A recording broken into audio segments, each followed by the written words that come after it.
ঘরদোর আমাদের neat and clean, গোছানো, অর্গানাইজ থাকলে আমাদের অনেক বেশি আমরা স্ট্রেস ফ্রি থাকতে পারি। আর ডেলি গুডের এনেছি, চিয়া সিডটা অর্ডার করেছি।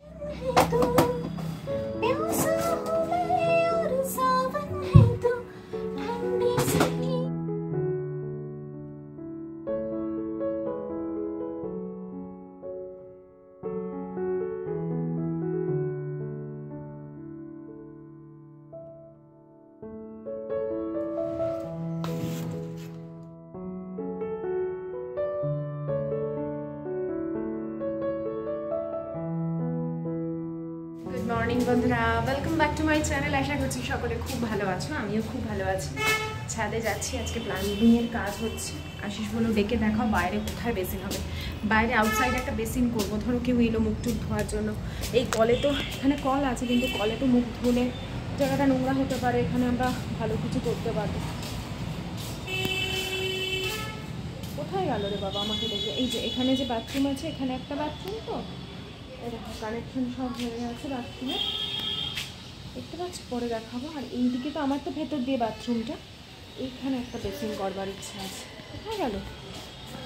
ও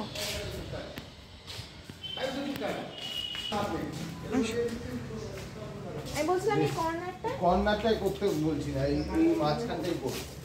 বাথরুমের সাইডে থাকবে, এ থাকবে, তাহলে এখান থেকে পাইপ বের হবে, দেখতে খারাপ লাগবে। একটা কথা না, বেরোবে না, বেরোবে না, বেরোবে না, আমি ওখান থেকে ফুটো করে ডাইরেক্ট আউটলেট করে দেব। বাস, আবার কি আমার বাথরুমে তাহলে এইটা পুরো জাম করে দেবে।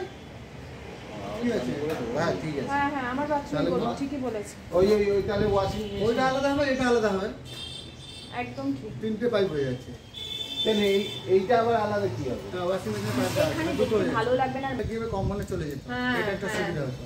আর ওইটা তো ওখানটা রাখা গেলে আছে, মাঝখানে জিনিসপত্র সবাই তো ইউজ করবে, কর্নারে রাখলে ইউজ করবে না, ওখানে একটা ছোট মোটো জিনিসপত্র কিছু রাখতে পারবে। আর ওখানে রাখলে ওখানে বেসিন আছে, দেখুন ওখানে এইটা ফোল্ড করবে না, হ্যাঁ এইটা আমাদের না, আমি সেটা কি বলছি, আমার বাথরুম এরকম থাকবে। আর শাওয়ারটা কোথায় করছো? দিলে শাওয়ারের কাছে কি কাউন্টার টপ না তো বলি আমি তো হ্যাঁ না মধ্যে বলে তুমি কোন বেসিন বলবি না, ওখানে রেখে দিচ্ছি না, এখানটাই করবো, এখানটা পয়েন্ট করবো। যে পাইপ কি আর আনতে হবে?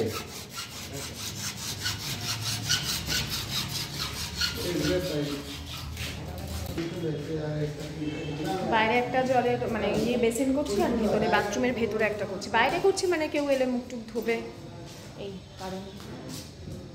আর কালকে জানো তো অনেক লোহা লক্কর টক্কর সব বিক্রি করে। আর আমার টাইলসও এসে গেছে, ওই যে দিবান্তার টাইলস নিয়েছি, যেগুলো ফ্লোরে পাতা হবে। আর বাথরুমেরও টাইলস এসে গেছে, খালি কিচেনের ওয়ালের টাইলসটা এখনও আসেনি। তার কারণ হচ্ছে কিচেনে তো আগে কিচেন তৈরি হবে, মডিউলার কিচেনটা, তারপরে এখানে ওয়াল টাইলসটা আসেনি।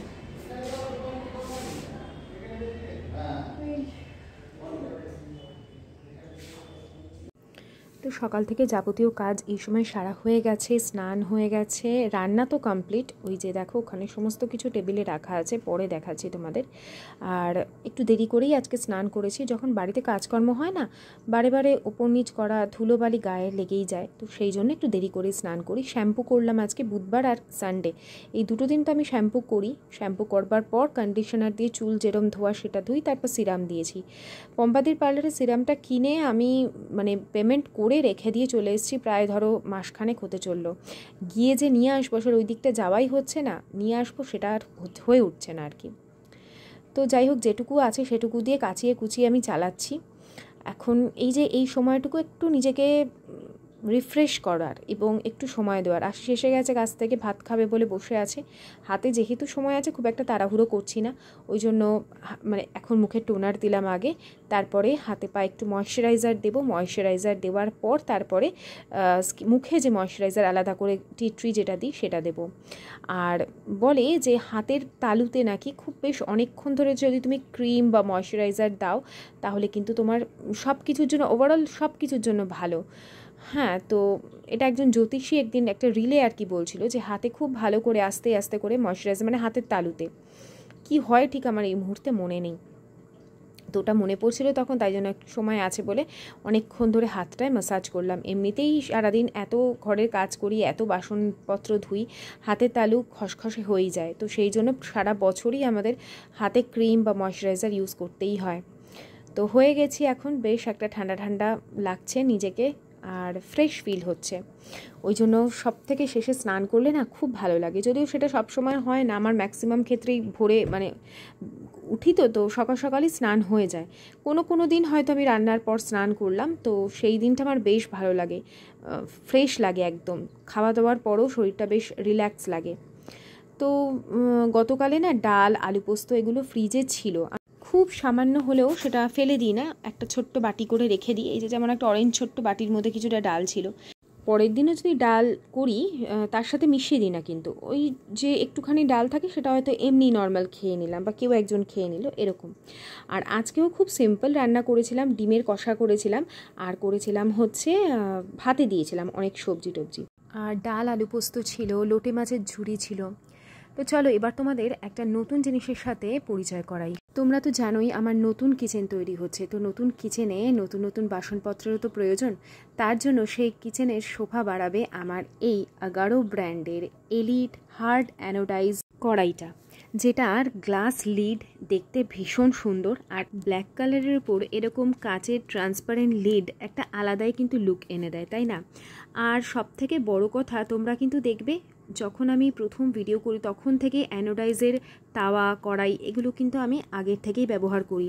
আর ভীষণ পছন্দের আমার এই ধরনের কুকওয়্যারগুলো, খুব মানে আমি তুলে তুলে ব্যবহার করতাম বলতে পারো। এখন তো রেগুলার ব্যবহার করি। আর এই যে আগারোর এই হার্ড অ্যানোডাইজ যে কড়াইটা তোমরা দেখছো, এটা কিন্তু আমাদের ভীষণই বাজেট ফ্রেন্ডলি। আমি তোমাদেরকে লিঙ্কটা ডেসক্রিপশন বক্সে দিয়ে রাখছি। কতটা যে কমে তোমরা এত সুন্দর এত ভালো একটা কড়াই পেয়ে যাচ্ছ তোমরা নিজেরাই দেখো। আর সব থেকে বড় কথা কি জানো তো, আমরা যখন ননস্টিক কোনো কড়াই বা কিছু ব্যবহার করি তখন কিন্তু সেগুলো স্বাস্থ্যের জন্য খুব একটা ভালো হয় না। তবে এই যে হার্ড অ্যানোডাইজ কড়াই, সেটা কিন্তু শরীরের জন্য অত ক্ষতি করে না। আর তার কারণ হচ্ছে এটা নন টক্সিক। তারপরেও কিন্তু এটা খুব কম তেলে রান্না হয়ে যায়। তুমি ভাজাও করতে পারো, আবার ডিপ ফ্রাইও করতে পারো, তার সাথে সাথে গ্রেভিও রান্না করতে পারো। আমি যেমন এখানে আজকে ডাল রান্না করছিলাম, ছোলার ডাল করছি, অথচ দেখো কত কম তেল মশলার মধ্যে আমি এটা করছি। এই কড়াইটা 3.85 লিটার ক্যাপাসিটি এবং 28 সেন্টিমিটার ডায়ামিটারের সাইজে আছে। আর এটা কিন্তু শুধুমাত্র গ্যাসেই রান্না করা যাবে, ইন্ডাকশানে কিন্তু রান্না করা যায় না। আর এটার যে বটমটা আছে সেটা কিন্তু 3 মিলিমিটার থিক, যার ফলে কি চারিদিকটা খুব তাড়াতাড়ি গরম হয়ে গিয়ে রান্নাটা খুব দ্রুততার সাথে তৈরি করে দেয়। আমি এখানে ছোলার ডাল দেখো একটু শক্ত শক্তই কিন্তু সেদ্ধ করে রেখেছি, তার কারণ এই যে ফ্লেভারটা যাতে ডালের মধ্যে খুব ভালো করে এনহ্যান্স করে, এবং তার জন্য আমি পুরো গলিয়ে দিই না প্রেসারে। আগে 2-3টে মতন সিটি দিয়ে তারপরে পুরো রান্নাটাই আমি এই কড়াইতে করব। আর এর যে লিডটা আছে সেটা এতটাই ভালো, একেই তো ব্ল্যাক কালারের ওপর এরকম ট্রান্সপারেন্ট যে লিড থাকে, সিলভার কালার ওপরের যে গ্রিপ ধরবার জন্য যেটা, সেটার লুকটা যে কি সুন্দর দিচ্ছে। এই যে কিছুক্ষণ না ঢেকে রাখবো, মিনিট ধরো বেশি না, মিনিট 5 থেকে 6 যদি আমি ঢেকে রাখি, ডালটা কিন্তু সুন্দরভাবে সেদ্ধ হয়ে যাবে। আর তার সাথে সাথে স্বাদে তো অপূর্ব হয়। এরকম একটা কড়াই তোমার কিচেনে থাকলে এমন কোনো মানুষ এসে দেখে বলবে না যে এই কড়াইটা তুমি কোথা থেকে নিয়েছো। তো দেখো কত সুন্দরভাবে ডালটা একদম সুসিদ্ধ হয়ে গেছে। আমি উপর থেকে খালি একটু ঘি আর গরম মশলা দিয়ে দেবো। ও আর একটা কথা বলি, এর যে সাইডে হ্যান্ডেলগুলো দেখছো না, এটা কিন্তু কুল টাচ, মানে তুমি যতক্ষণ খুশি রান্না করো না কেন এই দুটো সাইড কিন্তু কখনোই গরম হয়ে যাবে না। তো আমার নতুন কিচেনে এই নতুন বাসনগুলো দিয়ে যে কবে সাজাবো সেই অপেক্ষাতেই রয়েছি। তার আগেই তোমাদের একটা একটা করে পরিচয় করিয়ে দিচ্ছি। তো এদিকে আমি লাঞ্চ তো ওদিকে হয়ে গেছিলোই, ডিনারেরও প্রিপারেশন হয়ে গেল। আর এদিকে লাঞ্চের বেশ কিছুক্ষণ পরে আমি জল খাই। তোমরা জানোই আমি কিন্তু খেতে খেতে কখনোই জল খাই না। আমাকে অনেকেই বলো না যে পায়েল আমাদের মানে হাত পা সরু থাকে কিন্তু যতটা ফ্যাট গিয়ে ভুঁড়িতে জমা হয়, এটা কিন্তু আমাদের মেয়েদের একটা ভীষণ বড় প্রবলেম। তো আমি একটা জায়গায় এটা পড়েছিলাম এবং আমার মনে হয়েছে যে সত্যি যারা খেতে খেতে জল খায় আমার মনে হয় তাদের ভুঁড়ি হওয়ার টেন্ডেন্সিটা বেশি থাকে। এটা আমি এক জায়গায় কিন্তু পড়েছিলাম, যদিও আমি ছোটো থেকেই আমার অভ্যেস ভাত খাওয়ার সময় জল না খাওয়া, এবং প্রায় আধ ঘন্টা থেকে 1 ঘন্টা বাদে আমি নিজেও জল খাই এবং আয়ুষ্মান বা আমার হাজব্যান্ড সবাইকে। সংসারের A to Z কাজ করবার পরেও নিজের যত্ন করা, নিজেকে দেখা আর নিজেকে স্মার্ট রাখা এবং চারদিকে কি হচ্ছে সেই সম্পর্কে ওয়াকিবহাল থাকাও কিন্তু আমাদের গৃহিণীদের কর্তব্য। খাওয়া দাওয়া অনেকক্ষণ হয়ে গেছে, জামা কাপড় ছিল বিছানায় কিছু, সেগুলো ভাঁজ করলাম, এখনো বিছানাপত্র গোছানো হয়নি। আসে শেষে একটু শুলো, আবার বেরিয়ে গেছে, ওই জন্য বালিশটা এরকম উল্টে পড়ে রয়েছে। বাসন এখন মাজবো না, বাসন বিকেলে মাজবো, বিকেলে সন্ধ্যার পরে মাজবো, এখন আর ইচ্ছা করছে না। পরিষ্কার করতে হবে, গ্যাসটা আজকে রাতে ভালো করে মাজতে হবে। এখানে সকালবেলা ওই দুধটা পড়ে গেছিল চা করবার সময়, পুরো কালচে হয়ে গেছে। তার উপর রান্না বান্না তখন করলাম, তখনই আর কি মাজতে ইচ্ছা করে।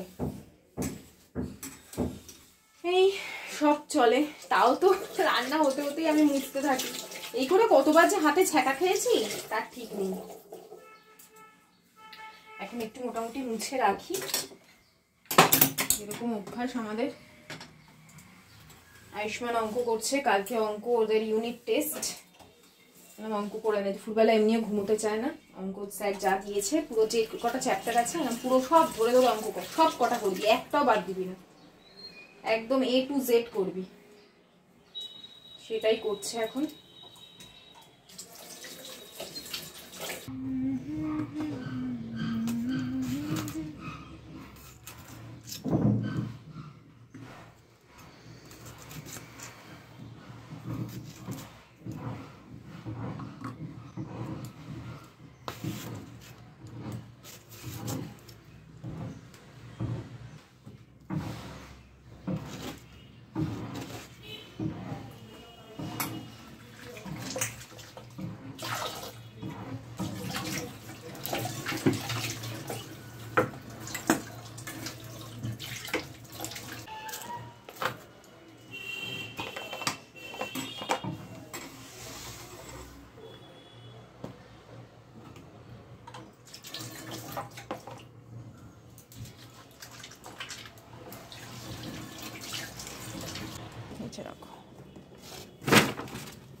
অ্যাকচুয়ালি যেটা প্রয়োজন ছিল সেটা হচ্ছে এইটা।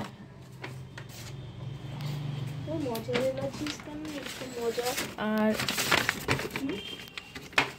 কয়েকটা জিনিস, এই যেমন দুধের প্যাকেট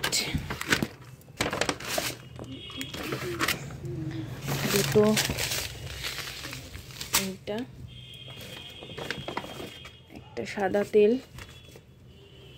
আর একটা মজারেলা চিজ নিয়েছি।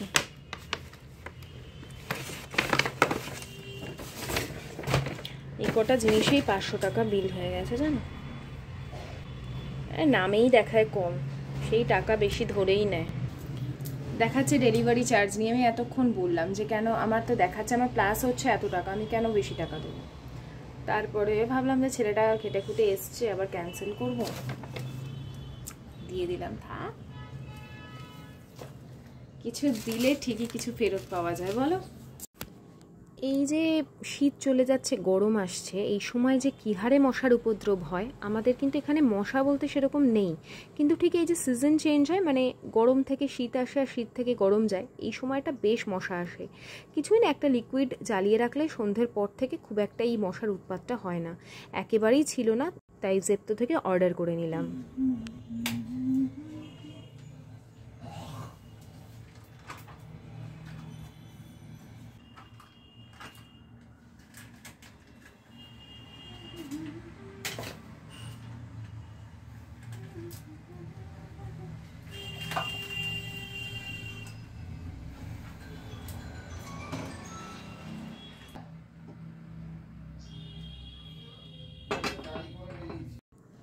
তো হাজব্যান্ড তো দুপুরে খাওয়া দাওয়ার পরে বেরিয়েছিল, তারপরে আবার এখন এসেছে চা খাবে বলে। এই সময় প্রায় দেখো 7:20 মতন বাজে, 5 মিনিট ফাস্ট আছে আমার ওই ছোটো ঘড়িটা। সবসময় ঘড়ি হাতের কাছে এই কারণেই আমি রাখি যে আয়ুষ্মানের স্কুল বলো বা পড়া বলো, কখন ও কতটা টাইম নিচ্ছে বা আমার কোন কাজে কতটুকু টাইম দেওয়ার প্রয়োজন আছে এই মুহূর্তে, আমার ঘড়িটা থাকলে কিচেনে ভীষণ সুবিধা হয়। আমি আগে এটা ছিল না, ইদানিং ঘড়ি রাখার ফলে অনেক টাইম সেভ করতে পারি। আর এগুলোতেও না কিছুটা টাইম সেভ হয় এবং নিজের যে কাজটা থাকে সেটাও খুব রিল্যাক্সে টেনশন ফ্রিভাবে করতে পারি। কোনো গিল্ট থাকে না মনে যে না এই কাজটা আমার কেন করছি বা কেন করতে হবে, এরকম কোনো ভাবনা চিন্তা আসে না।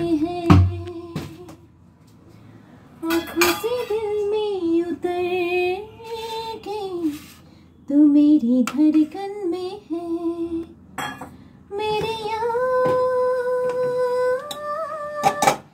मेरे प्यार, तेरी महक मेरे तन मन में है।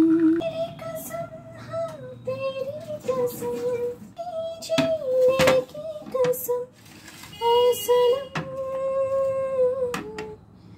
तेरे लिए मैं बनी गुंजन है तो, प्यासा हूँ मैं और सावन है तो, ठंडी सी एक अगन है।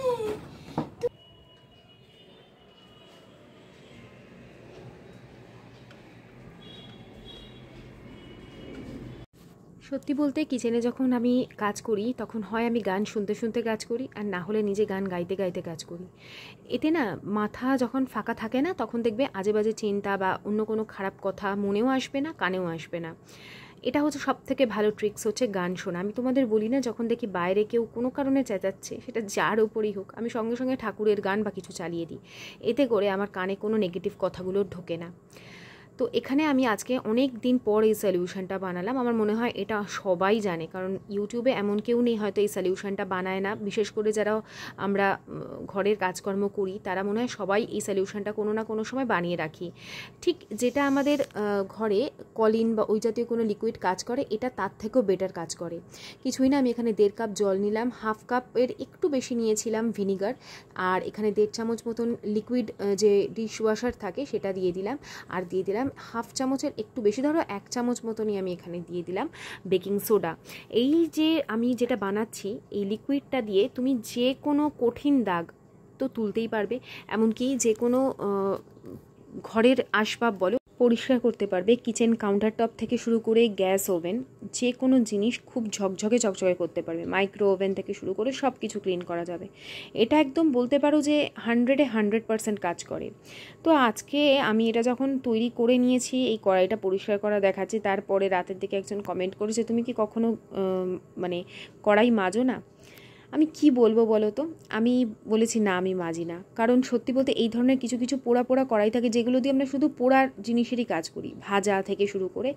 এগুলো আমাদের যেহেতু বসে কোথাও মাজার জায়গা নেই, তো সেহেতু এইগুলো খুব প্রেস করে মাজতে হয় আর কি। তো না করার ফলেই এইগুলো দাগ একটা পার্মানেন্ট পড়তে থাকে, যেটা জাস্ট এমনি স্কচ ব্রাইট দিয়ে ঘষলে কখনোই উঠবে না।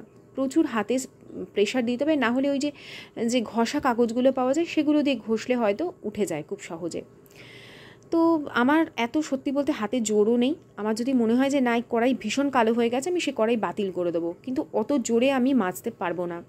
এই কড়াইটা খুব বেশি দিন নয়, তারপরেও ধরো এই কড়াইয়ের মধ্যেই যত ভাজা পোড়া করি, তাই জন্য সাইডে সাইডে সাদা তেল পড়ে পড়ে এই রঙগুলো হয়, কিন্তু সর্ষের তেল পড়ে কখনো এই ধরনের রঙ হয় না।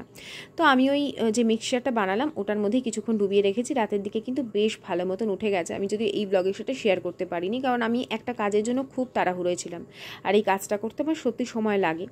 কারণ আজকে মাথা ঘষে নিয়েছি, আগামীকাল হচ্ছে বৃহস্পতিবার, মানে যেদিন তোমরা ব্লগ দেখছো বৃহস্পতিবারের পুজো থাকে, তো সেই জন্য আমি তাড়াতাড়ি করে ঠাকুরের আসন পরিষ্কার করতে বসেছি। তা যেহেতু ঠাকুরের মানে বাসন টাসন ধোবো, ঠাকুর ছোবো, সেই জন্য আমাকে মানে পরিষ্কার হতে হয়েছে। নাইটি চেঞ্জ করেছি, সব কিছু হাত মুখ ধুয়ে ভালো করে পরিষ্কার নিজে পরিচ্ছন্ন হয়ে তারপরে আমি ঠাকুরের আসন পরিষ্কার করেছি, ঠাকুরের জামা পরিবর্তন করেছি, খালি মা সরস্বতীরই পরিবর্তন করেছি, কালকে বাকি করব সব। ঠাকুরের বাসনপত্র সব ধুয়ে মেজে রাখবো। আর এদিকে ঠাকুরের জায়গাটা যেখানটা সামনে আছে সেগুলো পরিষ্কার করেছি, সমস্ত কিছু এখানে যা যা দেখছো সব ক্লিন করেছি একদম। খালি জল ভরতে হবে আমাকে আগামীকাল সকালবেলা। আর কেউ এই কদিন পুজো দেয়নি, একদিকে ভালো হয়েছে, কারণ পুজো দিলে কি হয় যে নিচের দিকে যে পরিষ্কার করি আমি রোজ ঘষে মেজে চকচকে ঝকঝকে করে রাখি, চারিদিকে ওই ধূপের ছাই ফেলে রাখবে, আমি একদম পায়ে লাগবে এগুলো একদম আমি সহ্য করতে পারি না।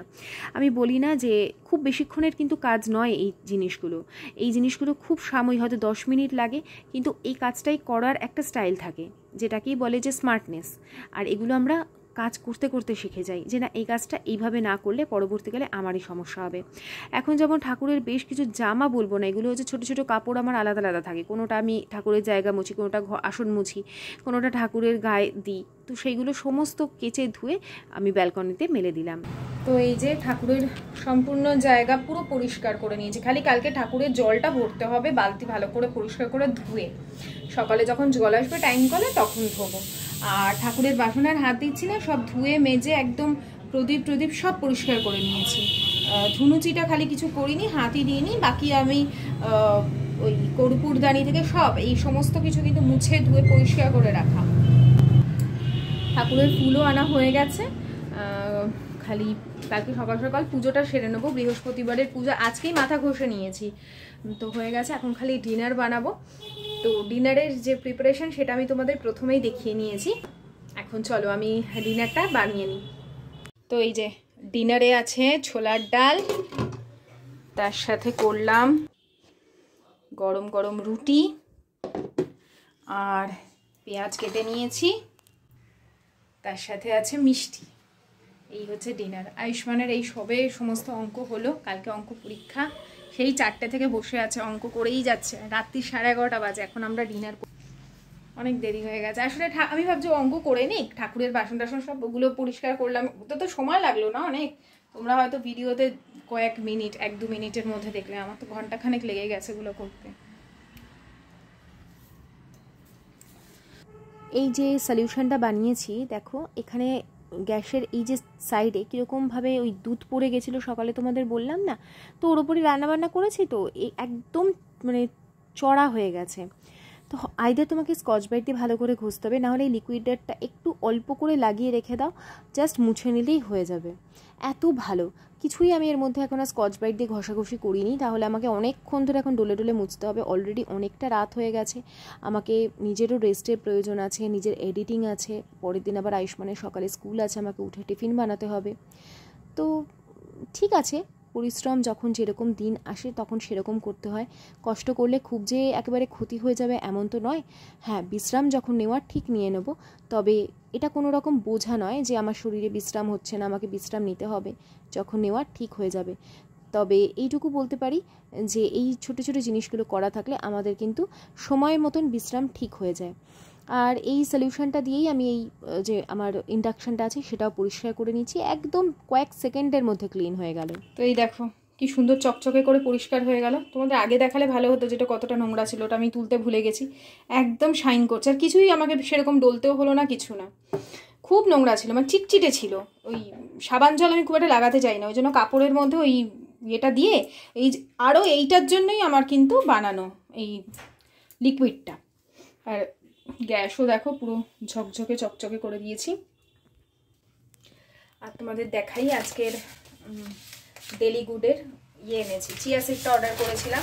এই ডেলি গুডের প্রোডাক্টটা না জেপ্টোতেই পাওয়া যায়, ওই জন্য 2 প্যাকেট নিলাম। এই আজকের মতন ভিডিও এখানেই শেষ করব বন্ধুরা। আশা করছি আমার যে সাংসারিক কাজকর্মগুলো তোমাদেরকেও স্মার্ট হয়ে উঠতে সাহায্য করবে এবং রিল্যাক্সে ঝটপট করে কাজগুলো করতে সাহায্য করবে। ঘরদোর আমাদের নিট অ্যান্ড ক্লিন, গোছানো, অর্গানাইজ থাকলে আমাদের অনেক বেশি আমরা স্ট্রেস ফ্রি থাকতে পারি। আর সব থেকে বড় কথা, সব জিনিস যদি আমরা একটু অর্গানাইজ, একটু পরিষ্কার পরিচ্ছন্ন করে রাখি, আমাদের চারপাশটাই তো আমাদের মুড, আমাদের সব কিছু ডিসাইড করে। তো চারপাশটা যদি আমাদের সুন্দর থাকে, গোছানো থাকে, আমাদের মুড এমনিই ভালো থাকবে, আমাদের যাবতীয় কাজকর্ম করতে এমনিই ভালো লাগবে। তার সাথে সাথে আমাদের পরিবারের মানুষগুলোরও ততটাই ভালো লাগবে ঘরে ভালো মানে থাকতে বা আমাদের সাথে টাইম স্পেন্ড করতে। তো এই আশা করছি তোমাদের আমার এই ছোট ছোট জিনিসগুলো ভালো লাগে। আর যদি ভালো লাগে অবশ্যই কিন্তু লাইক করো, লাইক দিতে ভুলে যাও না, কারণ তোমরা ভিডিও দেখো কিন্তু লাইক দিতে ভুলে যাও। অবশ্যই লাইক দিও, তাতে আমার উৎসাহ বাড়বে আরো কাজ করতে। না হলে লাইকে কিন্তু একটা লাইক দিলে কিছুই না, শুধুমাত্র একটু ভালো লাগা, একটু উৎসাহ যে তোমরা পাশে আছো, এইটুকুই। তো চলো আজকের মতন বিদায় নিচ্ছি বন্ধুরা, আবার আসছি আগামীকাল। ততক্ষণের জন্য সকলে খুব ভালো থেকো। Tata, bye bye, good night, সায়োনারা।